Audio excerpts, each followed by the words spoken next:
দিন দুপুরে ফাঁকা বাড়িতে দুঃসাহসিক চুরির ঘটনায় চাঞ্চল্য ছড়ায় পূর্ব চুরাইবাড়ি পঞ্চায়েতের ৩ নম্বর ওয়ার্ডে। অভিযোগ, শুক্রবার চোরের দল নীতিশ দাসের বাড়িতে হানা দিয়ে নগদ টাকা, স্বর্ণালংকার ও অন্যান্য মূল্যবান জিনিস নিয়ে যায়। সন্ধ্যায় বাড়িতে এসে ঘরের লণ্ডভণ্ড দৃশ্য দেখে হতচকিত হয়ে পড়েন নীতিশ দাস ও তার স্ত্রী। খবর পেয়ে ছুটে আসে চুরাইবাড়ি থানার পুলিশ। এই ঘটনায় আবারও পুলিশের ভূমিকা প্রশ্নের মুখে দাঁড়িয়েছে।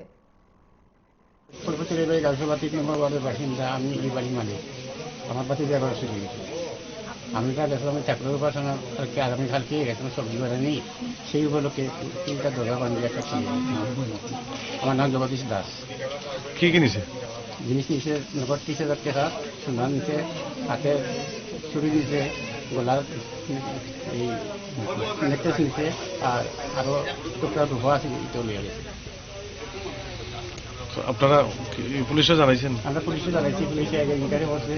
আমরা দাবি ওটা উপযুক্ত সুদ ধরা হোক, শাস্তি হোক, আর গরিব মানুষের যেগুলো জিনিস নিয়েছে টাকা নিয়েছে এগুলো তার পায় আর কি। বক্তব্য গেছিলাম সবজি হারাত বাড়িতে গেছিলাম, তাই গেছে লাগে তিমুকাত ফানা না আইয়া এরকম এরকম ঘটনা হয়েছে। চকেশ টকেশ ভাঙ্গিয়া সপ্তাহ লইয়া গেছে গিয়া।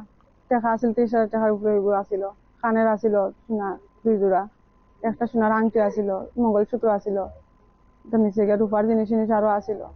তখন তো 7:30-8টা হইব তখন ঘটনা হয়েছে।